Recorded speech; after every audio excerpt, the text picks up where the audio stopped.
It's episode 15 of the Keto for Women show.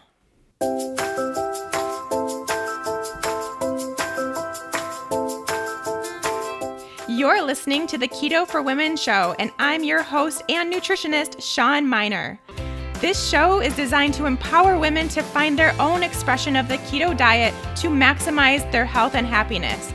Now let's get started with today's episode.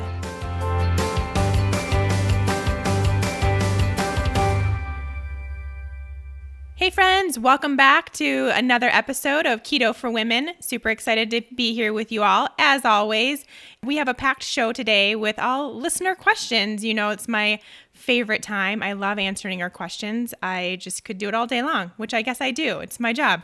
But specifically for the show, we will get started on those in just a minute. I'm also going to talk a little bit about my own mold illness journey, because I've just been getting tons of questions about that lately, and for good reason. So I thought I would make a little bit of an episode here at the beginning to refer people to when they do have questions about what I went through, what tests I had run, what medications I use, all that good stuff. Not too much in the way of announcements today either. We're just probably going to jump right in really quick here, but I haven't done this in a while, so I do want to make sure everyone knows how to get a hold of me. So if you have any questions for the show or questions in general, email those to info@ketoforwomenshow.com. If you want to just learn more about me, you can head to shawnminer.com. That's my website. And I'm no longer taking one-on-one clients, at least for a few months, so I can kind of catch up. But if you do want to be considered to work with me one-on-one, you can go to Work with Shawn. On my website, there's a spot to kind of be added to the wait list for that. So I will probably be taking new clients in the beginning of the year perhaps, and you can be on the wait list to do that.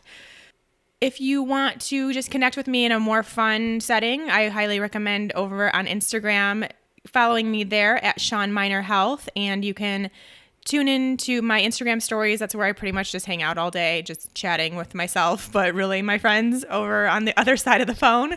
And that's really fun. And if you don't have Instagram, you can follow me over on Facebook too. I'm there at Shawn Miner Health as well. A quick note, which I don't think many of you know, is that we have started a Instagram and Facebook account for the Fat Burning Female Project. Now, not the private one that you get into when you start the course, but just kind of an account to show folks a little bit more about what the program's like, what we do in there, what we eat, all that stuff. So you can follow that on Instagram at Fat Burning Female and on Facebook at Fat Burning Female. You can see more about what it's like to be a fat burning female and part of the project.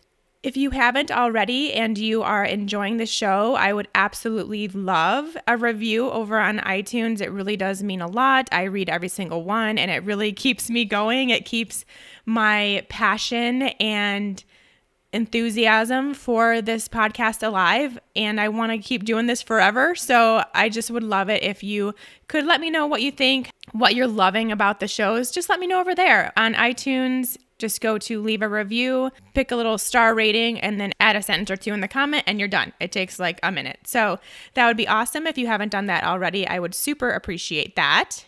I think that's it. We're going to jump right into it today. So let's get started. First of all, we're starting with my story of mold illness. Now, I talked about it a little bit last week, so I'm not going to go through exactly what happened and how I got there. I want to more so go into how I found out, what the testing was, the treatment, protocol, that kind of thing. First of all, my symptoms. I know I mentioned this before, but I'll talk about them again.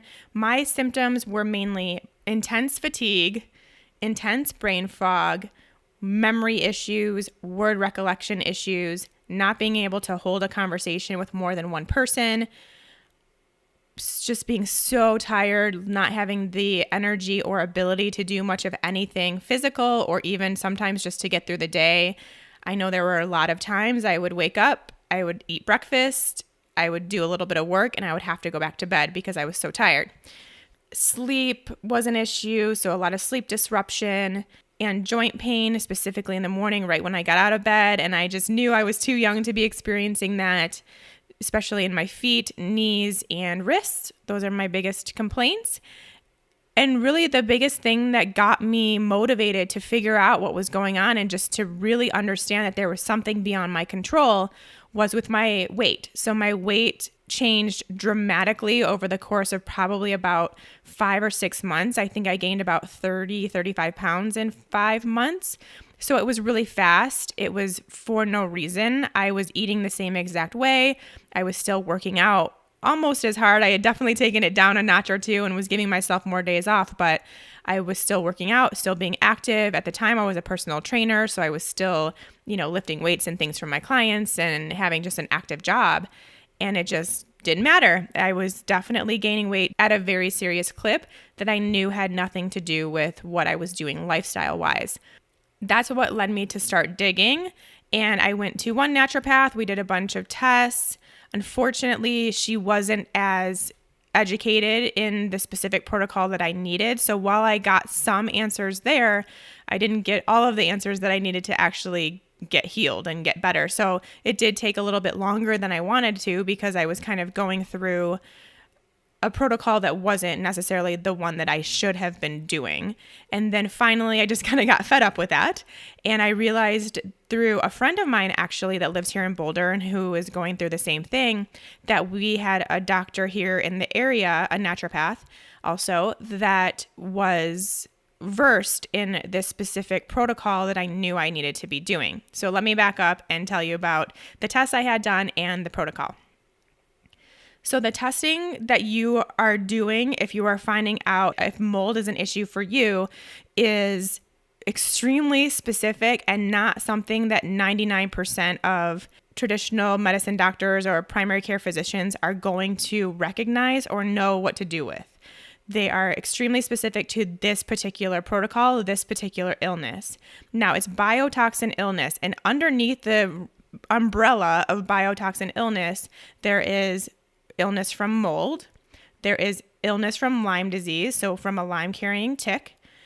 There's other like blue-green algae, other types of spiders, these random things that I think are a little bit less common, but obviously the most common ones are toxic mold and Lyme disease. These are all under the umbrella of biotoxin illness. Now, Lyme disease is treated a little bit differently, mainly because you have to go through the antibiotic process, whereas mold, you don't have to. You can just go through this detox protocol, basically.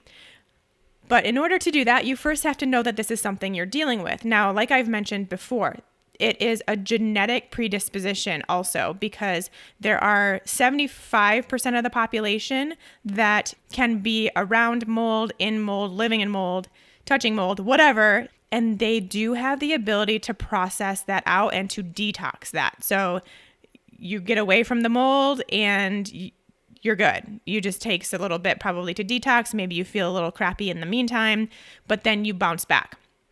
There are 25% of the population that cannot do that. They do not have that ability to detox from that biotoxin.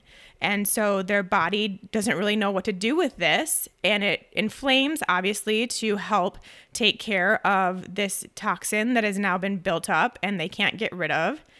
And the immune system starts responding and reacting. So a lot of people do have autoimmune diseases that come about because of the exposure to mold. This inflammatory response starts affecting everything, your muscles, your joints, every tissue, your brain, your hormones. I mean, everything is just kind of thrown out of whack because of this inflammatory response. So you need to be testing, first of all, know if you've been exposed to mold. And then you also need to know what your genetic predisposition is. Can you or can you not detox from this? If finances are an issue and you can't maybe get all of the testing done, I do recommend you get that first one test done. And anyone can order it. You can order it online and get that test done. And then you can go to websites and figure out what your results mean when you get them back, because when you first get them back, it just looks like a completely different language that you would never understand. That test is called the HLA-DR gene test. So it's HLA space DR gene test. You can Google that. There are places you can get it. I think it's $350. I know it's expensive, but trust me, if you are someone that is dealing with random health issues that don't make any sense and you can't figure them out, it is worth it. Because remember, 25% of the population could be dealing with this if they've been in a moldy environment at any point in their life. If you can and want to get the whole testing scenario done at once, I do really recommend that. It honestly is expensive, but for me, it was the best money ever. I do not have any qualms about the money I spent to get this testing done so that I could finally get answers. That testing protocol needs to be done through a Shoemaker certified practitioner, and you can find out if there's one in your area. Honestly, I would just Google Shoemaker doctor wherever you live and see what comes up and see how far away that is. There are some people that may not be specifically certified, but at least know the protocol that you can also go to. So keep your eyes open for something like that too. Like that's the way that my doctor is. He did study under Shoemaker, but never got certified, but he still knows the protocol in and out, and that's plenty. That's all you actually need.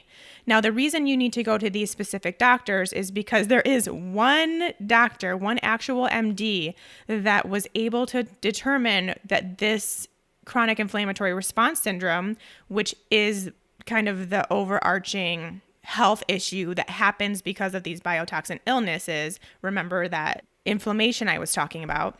This one doctor was able to figure this whole situation out, did a lot of studying and testing, and was able to determine this, and has since created a protocol specifically for this biotoxin illness, chronic inflammatory response syndrome. And honestly, it's the only protocol that works. It really, truly is. There are other people trying to do other protocols and they're not getting better. So this protocol is the way to go. It is the only one that has been studied and verified and gets results. He has now been teaching other physicians and nurses and naturopaths how to go through this protocol appropriately. That's why it has to be this specific Shoemaker doctor that you are going to see, because Dr. Shoemaker is the person that created this protocol that actually works. So that's a really important step. Just going to any naturopath, again, they might not do the testing and the treatment the way that you need it to be done to actually get the results that you need to feel better. So be very wary of that. Once you find that doctor, then obviously you make an appointment and go, and trust me, they are very busy. They are amazing doctors and they're very specific, and there's a lot of people dealing with this. So they're busy. So don't be shocked if you have to wait a few months to get in. But when you do make an appointment, they are going to run a bunch of blood tests. Now, these blood tests are looking at, quite honestly, I don't even know what they are. They are so incredibly specific, but they are looking for these inflammatory markers that are very specific to biotoxin illness. So it's not just like getting your CRP tested, which is what a traditional blood panel will show you for inflammation. Going to this specific Shoemaker doctor, they will know exactly what tests to run. You can also read more about these specific tests at survivingmold.com. That is Dr. Shoemaker's actual website. And really just kind of look around that entire website. There's a lot of information. There's a lot of good stuff. That's really where I got started with all of this. And you can learn more about what they're actually testing and what can go wrong. I will link that up in the show notes so you can access it easily. And it will tell you much more about these specific blood tests because, quite honestly, I have no idea what they are. I still don't know, and I've been getting them tested for over a year now quite regularly. And all I know is that I want some to be at this range and some to be at that range. And when they're not, I know it means that I am inflamed. And I am working through this chronic inflammatory response syndrome, and I need to figure it out. So if you can go that route and you really do think this is something that you're dealing with, I highly recommend you just do it. Now, some of it might be covered under insurance. Some you might be able to find a doctor in your network that is covered under insurance that is also Shoemaker certified. But even if not, it still is absolutely worth the money. Again, like I said, I do not regret ever spending that money to get the testing done to know for sure. And if you want to just start out with the one test, like I said, you can do that. And if it is positive and you do have the gene to where you cannot detox, if you are susceptible to mold or Lyme or all, as is the case for me. I can't really do any biotoxins. If you find out you're positive, then you can go to the next step to find the shoemaker doctor, or you might find out that you're not susceptible to these things and you're good. You may just have to make sure you're not currently exposed to mold. And if you are, just get out because it's not good for anybody and get that resolved. But you might be good beyond that. That would be the first step, deciding which way you want to go. There are some other tests you can do. You can do the VCSI screening test, which basically just you look at a computer and kind of go through this little screening test, because basically if you are dealing with biotoxin illness, your ability to determine different shades of gray and black is compromised, which sounds, again, weird, but true. And this test has been shown to be relatively accurate. However, I will say I know lots of people that have taken it that it wasn't accurate. So this wouldn't be the overall determining factor. I really think that you should just go through the blood testing regardless. But you can do that test if you want to, just to see. I think it's like $15 over at survivingmold.com. Might be a good first step. But like I said, there's been so many people that it hasn't been accurate for that I know specifically. So please don't hang your hat on those results. From there, once you determine if this is something that you do have to deal with, the very first step is you have to get out of mold. You cannot be exposed to mold. So you have to figure out where it's coming from. If it's your house, your car, your work, your parents' house, wherever you go frequently, your gym, it is in my case, you have to figure out where that is, where you're getting exposed, and you have to cut that. If it's your home, you can either decide to remediate, and then you have to go through and make sure your remediation is 100% appropriate and approved. There's a lot of not so great remediation places out there, so that has to be dealt with and figured out, or you can move and find a different place to live that doesn't have mold. It's all a tough situation. It's never fun. Like I've mentioned, I moved twice, and I had a hard time finding a place to live because the place I thought I was going to rent out ended up having a mold. And I found that out 3 days before I was supposed to move in. So it was a mess and it was hard, but it's worth it. It's all worth it. Trust me, to get this figured out and to get into a safe place to live. Now, it could also be a situation from your past. Maybe you grew up living in a moldy home and it kind of stayed dormant. This gene expression stayed dormant until you had another stressful event. So that happened to me. That happens quite often where I was living in mold for a year and I was fine. And then I had another health issue. So I ended up getting salmonella from some bad chicken. And as soon as that started and that stress response happened, my body just tanked. Everything started going wrong. And it was because of that stressful event that then led to this gene finally expressing itself and me living in a moldy environment. So it was this perfect storm for it all to happen. And that happens quite often where someone hasn't even been exposed to mold for a while, but then something else like pregnancy or another health issue or even a ton of stress, getting a divorce or getting a new job or something like that. And then they start noticing all these health issues. So that is entirely possible as well. But that will be your first step. And then you go through this protocol, which is basically helping your body detox. So the first step is, and I posted this over on Instagram stories if you saw that the other day. The first step is what's called cholestyramine. It is on label as a prescription medication for cholesterol lowering, which is super ironic that I am taking that because I do not want my cholesterol lower. And I know the benefits of having actually nice, good, robust cholesterol, but that's just the way it is. And then off label, it can be used to bind biotoxins that have taken up home in your body and eliminate them for you. So it's very effective at doing so, works really well.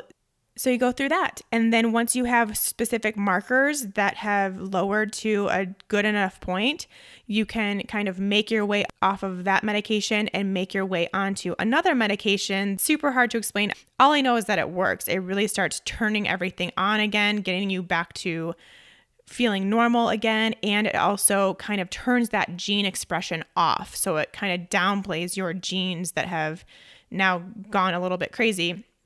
Helps your immune system out, gets that inflammation down, just really gets you back to feeling normal. But you have to be kind of first of all, obviously outside of the moldy situation, but then also detoxed appropriately too before you can get on this medication. So,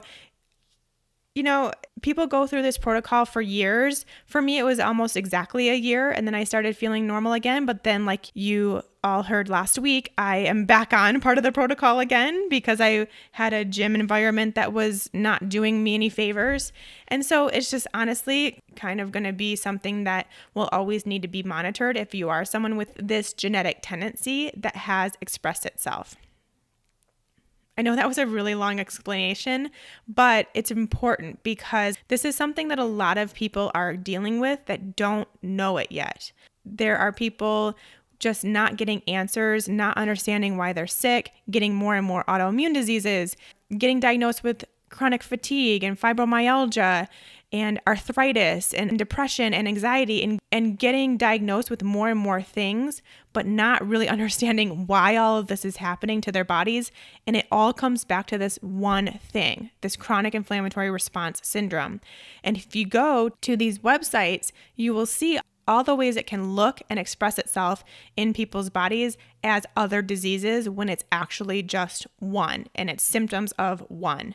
So it's really important that I continue to share this message. I think that there are people listening today that are dealing with this that don't know, and hopefully this can shine a light and you can get some help. You can go find that shoemaker doctor that is as close to you as you can get and start the process. Or if you want to order that one test, go order that one test, but start doing something if you think this could be you, if it sounds like you.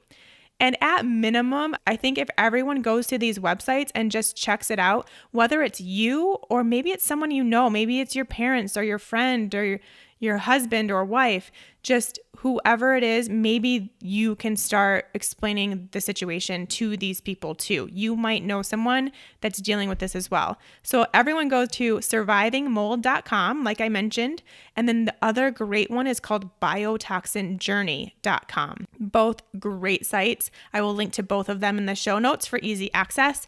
But that should explain a lot of what I can't explain. I know I'm not the most scientific person, so a lot of these tests and things don't make a ton of sense to me, but I get the overall picture and I know what needs to happen, and I want you to get that help if you need it.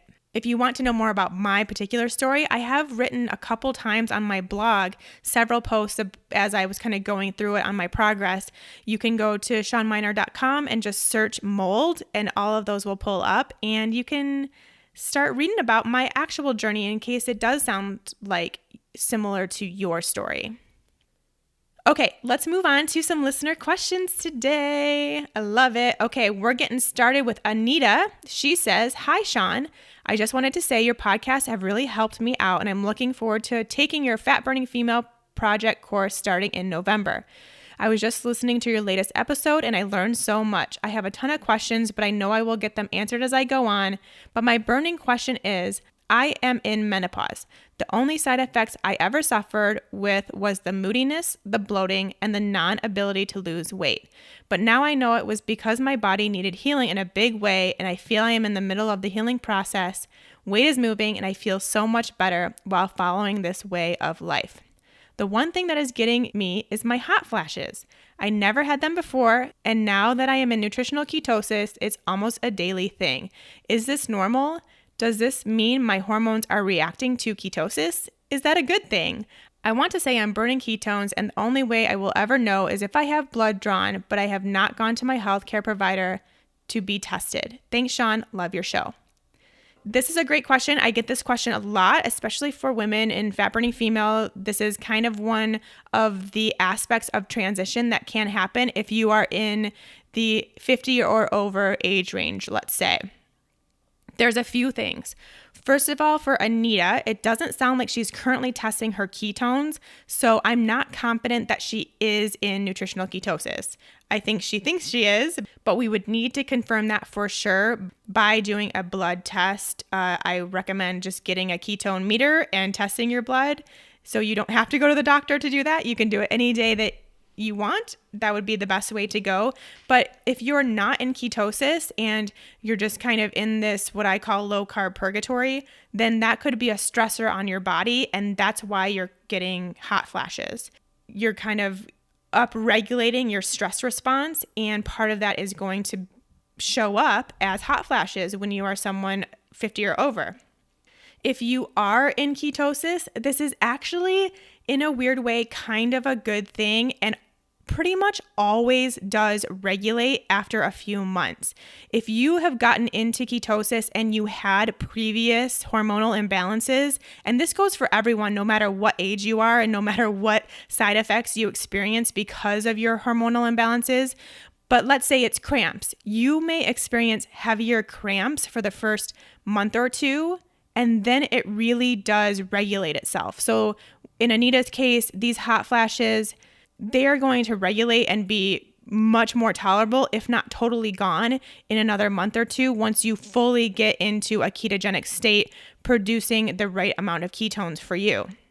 What seems to be happening in these cases, and this is quite common, when you already have a hormonal imbalance and you get into ketosis, there is that small period of time where you are in a transition phase where you're not producing ketones, you've changed your diet pretty dramatically, and you've lowered your carbs significantly. And there's that keto flu type situation, but also this time where you're not producing ketones. And in that case, there's going to be a little bit of a stress response in that period of time. There's really no way around it. There's no other way to get into ketosis and not have that happen, at least somewhat. Even if we are taking it slowly, as I mentioned, is the best way to do. So that little bit of a stress response can cause some increase in these side effects, potentially, if you already had a hormonal imbalance.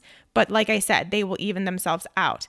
There may also be, and I don't know, I don't have the scientific evidence to prove this, but this is just what I've seen a lot in ladies in the class, is sometimes it's just an amplification because it's actually the start of the healing process. There are a lot of cases in the health journey where things get a little bit worse before they get better, but it's all part of that healing process. And I truly think that that happens too when you are in ketosis and working on your hormones. It's just a small period of time where it looks like things are getting worse, but it's actually because they are starting to improve. And so there may be this moment where there's a little bit of a amplification of these side effects. But again, I would be surprised if these hot flashes didn't completely go away or at least greatly improve with Anita in another month or two. And same thing for anybody that is going through ketosis and has other sorts of side effects that they're noticing. Next question is from Katie. Katie asks, I have a couple of questions about ketone numbers from blood testing. I've been keto for about 3 months now and testing somewhat regularly still. My readings tend to be on the low side, usually in the 0.8 to 1.5 range, even though I feel like I experience ketosis benefits. First off, do some people just tend to always have lower numbers, or will those numbers increase the longer I'm in ketosis, taking into account things like carb cycling, etc.? Secondly, how do I know if I'm fat adapted? Thanks, Katie. Okay, so we're going to answer this one specifically real quick, and then I have a very similar one talking about testing ketones that we'll go into after that is a little different, so I want to make sure to cover it all. The question of testing ketones just comes up so frequently. And if you haven't listened to all of my episodes, then I just want to point out that I do find great benefit in having women test their ketones and using it as a tool to find out more information about your body, not as a tool to get obsessive and start testing 3 times a day and wondering what's wrong and getting all upset when you're not producing the right amount of ketones, or suddenly your ketones drop when you didn't change anything. I've seen it all, and I really don't think that that's the right way to use it. However, I do think just learning more about your body, where you feel best and at what reading that is, how long it takes you to get into nutritional ketosis, how high your fat needs to be, how moderate your protein needs to be, and how low your carbs need to be, which is something we talked about last week. You can use that ketone reading to really figure out your macros, essentially, what your plate should look like. And it's probably going to be different than my plate and your other girlfriend that's doing keto and your mom that's doing keto. They're all going to be different. And you can use that reading to determine where you feel best and what foods your body does best with. Now, specific to Katie's question, she says that she's testing regularly 0.8 to 1.5. That's awesome. And I know it seems low, but that's great. I think that's perfect, especially because you say you're experiencing the benefits of ketosis. Now, if you were to say, I'm testing 0.8 to 1.5, I still feel tired and sluggish and my brain's not working, then I would recommend maybe you do need to get into a higher level of ketosis to feel those benefits. But if you're feeling them where you currently are, then that's great. And even if it's lower, if it's 0.5, 0.6, 0.7, that's awesome as long as you feel good. It's not the case with ketone readings where the higher, the better. It's not like a 3.0 is better than a 1.8. It's only better if that's where you feel really good. If you only feel good and experience this energy and mental clarity at 3.0, then you probably want to stay there because that's where you feel really good. But if you get those benefits at 0.6, 0.8, 0.9, whatever, then that's also great. You're not getting any more or less benefits. As soon as you produce ketones to that degree where you are in nutritional ketosis, you are getting the benefits of ketone production. Your body is getting those benefits. However, some people do better with more. They need more to feel better. Some people don't. And that's great too. And I think a lot of it, there's not a whole lot of science on this or testing that has been done, but I do think there's a lot of just kind of experience that shows that it just varies based on the person, on their diet, what they're eating, on their previous health status, on their stress level, on their sleep, on their workouts. There are so many factors that contribute to our ketone readings, and a lot of them are in our control, but some of them aren't. And you just have to kind of take all of that as more information for yourself and just find that place where you feel really good, and don't stress about it if it's not as high as what you think it should be. As long as you're feeling good, I think you're great. And to answer her question specifically, will they increase the longer I'm in ketosis? It's possible, but probably not, unless you kind of do something to change, unless maybe you start sleeping better, or maybe you increase your fats, or maybe you lower your protein, maybe your stress level changes. There's again, all those things I went through that could obviously change the ketone level. But if you're just kind of doing the same thing, it's not going to increase just because it's been a longer period of time. I've been in ketosis for a year, and sometimes my ketone levels are at 0.8 and sometimes they're at 2.5. You don't get and stay deeper just because it's been longer. Her next question was, how do I know if I'm fat adapted? So that's really where how you feel comes into play. And I think more of us are fat adapted than we realize, because remember, we don't have to be in ketosis to be fat adapted. All we really need is our body to understand that when glucose is low enough, it will switch over to burning fat instead of just crying out for more glucose. And really the best way to know that is if you stop having those hangry situations, stop having blood sugar crashes, and start being able to maybe go longer without food, or maybe you're hungry but you don't need to eat. Those are really good signs. I would say those are the best signs. Being able to go a few hours without needing a snack, without feeling hangry, without getting shaky or tired or weak. Those are all signs of fat adaptation. It sounds to me like since you're in this 0.8 to 1.5 range specifically, Katie, and you're feeling the benefits of ketosis, you're good to go. That mental clarity, that energy, those are all signs of not only ketosis, but fat adaptation too. So you're good. Okay, let's continue on with this conversation about testing ketones with another question. This is from Nina. Hi, Sean. I'm so thrilled to have stumbled on your podcast and website, and I'm truly addicted. I started eating ketogenically about 2 months ago. I've been reading online and following guidelines on how to live the lifestyle on my own. I was using the urine sticks to measure, but never could quite get a good reading. So after hearing your podcast, I bought the blood meter that you recommend. I've been testing consistently every morning when I wake up, fasted, and again right before bed. Is it normal for significant fluctuations? One morning, I was 0.2 and 0.2 at night. The next morning, I was 1.5 and 0.6 at night. Then again, 0.2 the next morning. Am I doing something wrong or is this normal? I'm keeping my percentages around 75% fat, 20% protein, and 5% carbs. I've been keeping my carbs between 10 to 12 grams a day. Thanks again for filling such an important void for us women. Aw, thanks, Nina. Okay, the conversation about testing continues.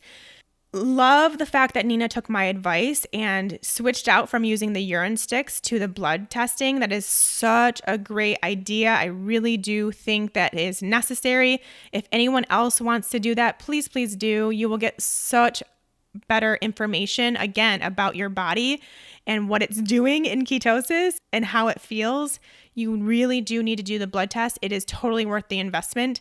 I link every single week to the blood testing kit that I recommend on the show notes. So make sure to check that out there if you do want to get one. Specific to Nina's question, is it normal for significant fluctuations? Yes, it is. Just like everything else that we do as women, we also fluctuate with our levels of ketones. Now, I highly recommend not testing in the morning. You are always going to get a lower reading in the morning. So I really think it's best to wait until late afternoon to test. So I like to test right before dinner. That's always my time to test, and make sure that you haven't eaten or worked out in a couple hours, I would say. So it will be more accurate in that regard as well. But test before dinner only. Don't even worry about testing twice a day. Honestly, don't even worry about testing once a day. I say maybe a couple times a week max, because in Nina's case, it starts to get really confusing and you start to get a little too wrapped up in those numbers instead of just thinking about how you feel. Like if Nina's feeling great, then testing once or twice a week is going to be plenty, just to make sure that her macros are doing what she wants them to do. That's really the only time that you actually need to test, especially once you're in ketosis, is just to find out, are my meals working for me? Am I staying in ketosis if I have a little bit more protein or a little bit more carb, a little less fat, whatever the case may be in your situation? But testing more than that is really just starts to get a little too up in your head, I think, for a lot of us. But yes, absolutely, they can fluctuate. Like I mentioned in the last question, they're going to fluctuate on a daily basis just based on your stress level, how much water you drank, what your sleep was the last night, how much deep sleep you got, what your activity level was that day, the different kinds of food that you ate, what stage of your cycle you're in, which we heard from Jackie Eberstein in episode 7 about that. Our ketone levels fluctuate with our hormonal cycle. So that's something else to consider, and just another reason why we just don't need to test that much. It's just not worth it. Go more by how you feel. Really start tapping into your body and seeing if you feel good. And if you're having a really good day and you feel awesome, that would be a good day to test, because then you can see, oh, okay, when I'm at 1.5, I feel really good. I have really good days. If you're having a kind of not so great day and maybe you're feeling a little tired or maybe not as clear as you would like, then you could test and see that it's at 0.3 and say, okay, then I know I do need to increase my fat and go to bed early and de-stress and maybe do a quick little workout, and I'll get into ketosis where I feel good again. So much information we can use to determine how we feel and get this information for ourselves instead of relying on Google or whatever we want to use to currently get our information about keto. Okay, moving right along. This is from Erica. Hi, Sean. Can you add to your list of podcast ideas eating keto while traveling? I think it's pretty easy in the US, Australia, and Europe because the restaurants are really flexible and grocery stores are great. But can you cover a bit more complex travel, like when you travel with friends and may or may not have access to grocery stores or fridges? Or if you may not have much control over your meals, what can you pack in your suitcase to keep your fat intake really high? Also for travel in Asia and South America, where you can't usually make substitutions in restaurants and the oils are usually pretty bad. Are these times where it's better to incorporate more fasting so your body can stay in ketosis? Thanks so much, Erica. Great question. As I am about to prepare for 2 international trips, it's always good to kind of think back to this and really understand how best to work this out. I do agree that some places are easier to travel and get good, healthy oils than others. I always, no matter where I'm going, even if I'm going on a trip to the mountains, which are 2 hours away, I still always pack fats, no matter what. As long as you are checking a suitcase, you can pack an entire jar of ghee or coconut oil. I've done that. I've taken a whole jar of ghee with me on vacation, and it was amazing because then you can still make your fatty drinks. And you can always get some sort of meat too, right? Meat and vegetables are pretty easy to come by, I feel, in most places of the world, I would say. Maybe not all, but it's pretty easy to get your hands on some meat and veggies. And then you can use that butter or coconut oil or ghee, whatever you have packed with you, and put it on that. Just use your own. Even if you pack a little travel thing of olive oil, or you can get little packets of coconut oil, and even I think Trader Joe's it might be, or maybe Sprouts, one of the two, has little coconut oil / ghee packets. So you can put that into your carry-on really easily too. There are so many ways, but I really do believe in packing your own fats. I think that's a great idea. I do that all the time. I've never had any issues. I also always travel with little packets of nut butters. I think nut butters are great. You can get packets of coconut butter as well, or even just take some nuts or maybe make your own trail mix. You can make fat bombs, bring those with you. You can make keto granola, keto cookies, all these recipes I have out there now, and pack those along. I mean, I definitely do recommend packing things. Even if you are with friends, maybe you're just even going on like a road trip or a day trip with friends. I have no problems, and I don't think you should either, bringing my own food and eating what I want. A lot of my friends don't eat like me, and so I just whip out what I want to eat, and they could care less. They've totally gotten used to it by now. It's not a big deal. And then I get to eat what I want to eat instead of either going hungry or being forced to eat something that my body doesn't do well with. So you just have to kind of think about what you would eat at home, because really it's probably not going to be that much different. I mean, in most cases, what I'm eating at home is a meat, a vegetable, and then some sort of fat on top of it. You can do that anywhere in the world. I really think, at least in most cases, that will still be available to you. But great question. And I often see a lot of anxiety around traveling while being on a specific way of eating. And I really just think that conversation needs to change, and we just need to get a better mentality around it.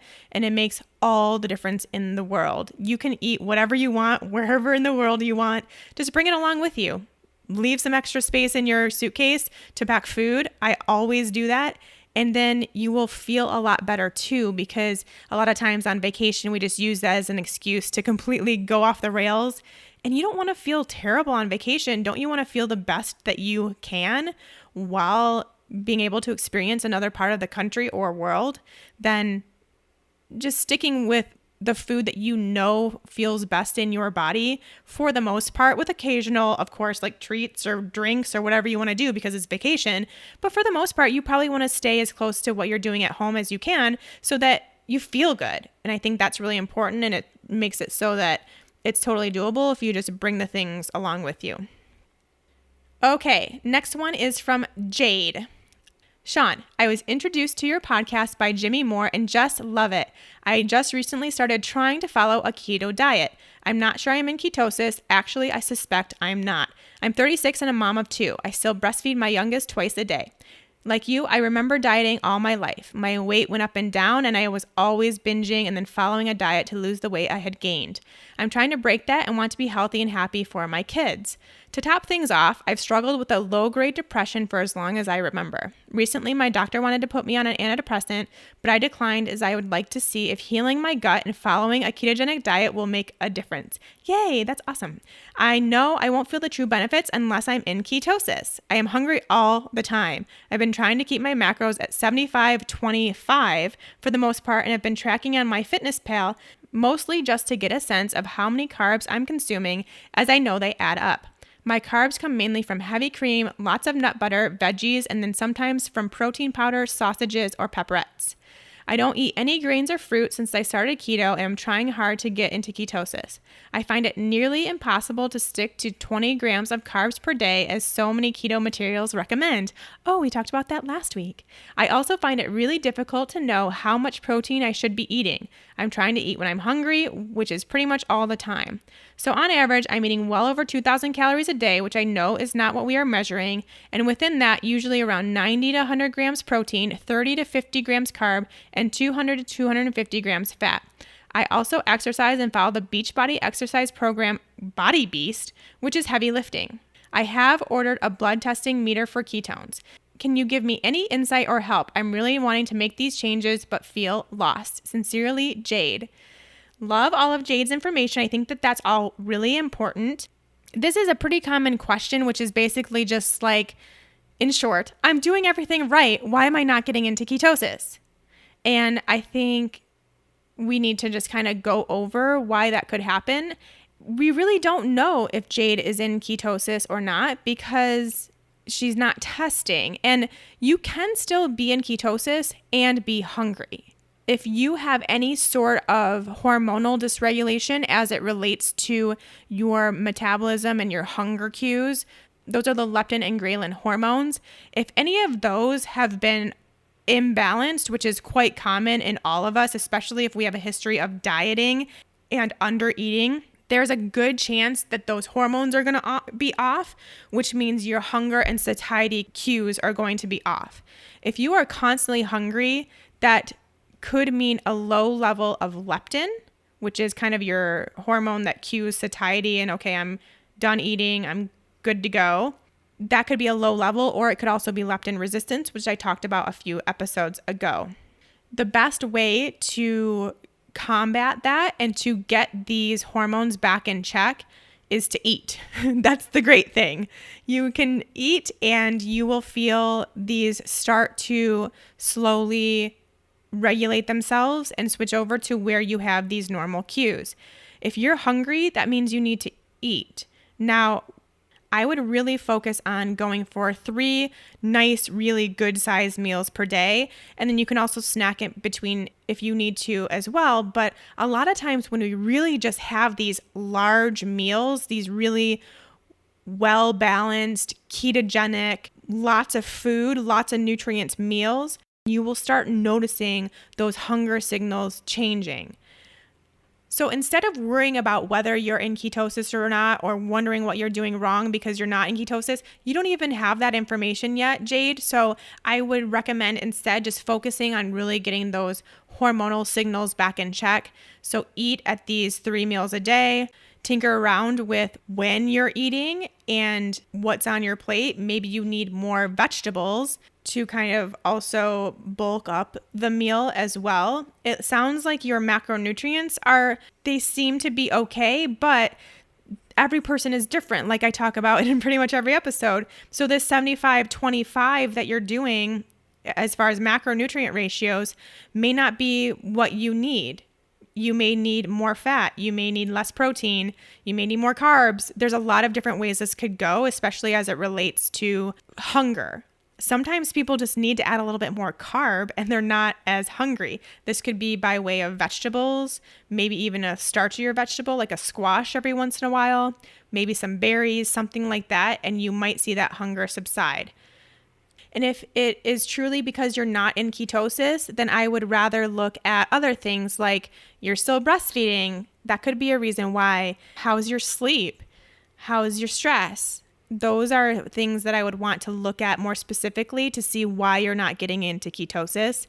Your protein may be a little too high. You may need to up your fats, lower your protein. That could be something to boost you so that you get into ketosis, and then you can do that tinkering that we talked about. It's just a matter of you doing the kind of experimentation with your own body. But for now, just eat. Eat those nice, awesome, big, huge meals. Make sure they're really well balanced. Get a lot of variety in your meals too, and see if that helps start to balance out this hunger. It's not going to be immediate, but you should start seeing this change in your hunger cues as you start healing those hormones. Okay, let's try one more really quickly. We'll finish off the episode with this.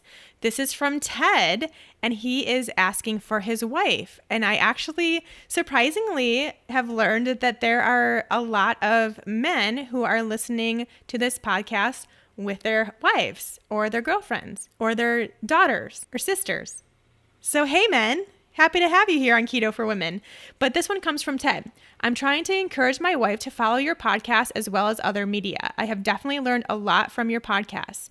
My wife's blood work is within normal limits per her MD. However, I'm thinking her fasting insulin is probably high, even though her fasting glucose is under 99. She has not had a fasting insulin test.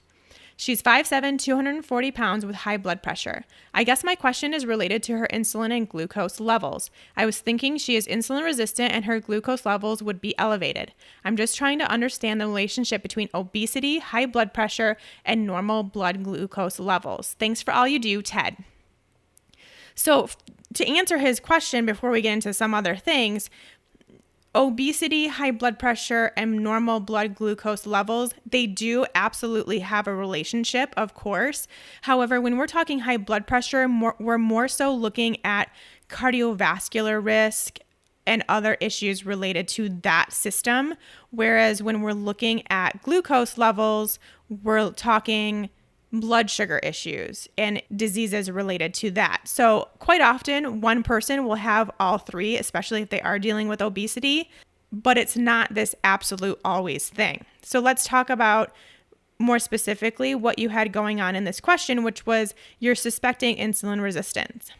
If someone is insulin resistant, they may not always have a high fasting glucose. It's super important to get the rest of these tests done. If you want to know for sure the status of your blood sugar, these are the tests you need to have done. Fasting glucose, of course. Fasting insulin, like you mentioned, she didn't have done. HbA1c, which like I've mentioned in the past, is kind of this 3-month average of what your blood sugar does throughout 3 months, every moment. Those are the 3 that you absolutely must start with in order to even see if this is an issue. So you suspect insulin resistance, please get these other ones tested. I mean, how can you even know if you have not had her fasting insulin run? Fasting glucose is probably the least reliable of all of these because it's a snapshot of one day in the morning before you've eaten anything, when a lot of times people that have blood sugar issues, they only experience it after their meals. And that's what really we need to see. So the HbA1c will do that a lot better, and we will be able to see that average. And if her average is high, that's a better indicator, especially if you're also seeing insulin high. From there, I would also look at triglycerides and total cholesterol. These in combination with these elevated blood sugar markers then are a very good indicator of insulin resistance because you will have higher triglycerides and higher cholesterol, total cholesterol, when you have insulin resistance. So they really work all together to be able to determine that. And then based on those levels of all of those, so we now have 5 we would be looking at for insulin resistance, you can then determine if it's insulin resistance, metabolic syndrome, type 2 diabetes, based on how high they are. And so also on a lot of labs that I've seen, the lab ranges are so wide that they're not telling you your insulin is outside of range until you literally have diabetes. So that's really important to understand too, is a lot of these labs at traditional doctors, they're saying you're fine until all of a sudden, not only are you not fine, but you are in full-blown disease world. And that's really where functional medicine, we take that way back and we look for indicators. So we would have you outside of range well before so that we could potentially try to save that before it becomes insulin resistance, metabolic syndrome, type 2 diabetes. For instance, you mentioned her glucose was 99. And the doctor said that that was normal. For me, that's not. My absolute maximum for fasting glucose is 95. So she's slightly above, which I would then, red flag that, especially if we're looking at those other labs and they're indicating these markers are elevated elsewhere, then we could kind of determine her level of blood sugar issue and work on that before it becomes too far gone. And that's what I really love about functional medicine. So I hope that helps. I really think in this case, if you are someone who is concerned about your wife's health or your health, if you feel like there might be an issue with insulin resistance, prediabetes, diabetes, high blood pressure, cardiovascular risk, you really do need to start getting your blood tested more regularly and start getting the complete panel. Get everything you absolutely can tested done, even if it costs you out-of-pocket expense. If this is something that you want to work on before it gets too far and then we really have issues, start now. Get all those tests done. And then as far as high blood pressure, that is something that, of course, the obesity is going to connect with. And so losing weight will be very beneficial for that. Stress levels will be very beneficial for that. Getting her blood sugar obviously under control is going to be huge. So we need to know more information about that and go from there and just start getting a little bit more information and more answers. And obviously keto is definitely going to be the way to go for her, just to even deal with the obesity and high blood pressure. But start getting more info, start getting those tests done so you have the info you need to where you can start the healing process.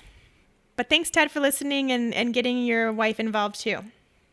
Okay, that's going to do it for this episode, everyone. Thank you for your questions. I'm slowly but surely getting through all of them, and I love getting every single one. I will eventually get to every single one. So keep on sending them in, keep on listening, and you'll get your question answered. Until next week, thank you and have a great week. Hey, lady, do you want to make sure that you are doing the ketogenic diet the right way for you? Do you want to make sure you're getting all of those amazing benefits that come with producing ketones and not putting any extra stress on your body? Then head to my website and check out the Fat Burning Female Project. We have a new class starting soon, and I'd love to have you be a part of it. Head to bit.ly/fatburningfemale. That's bit.ly/fatburningfemale, and make sure to sign up to get a notification of when the next class will be. Can't wait to see you there.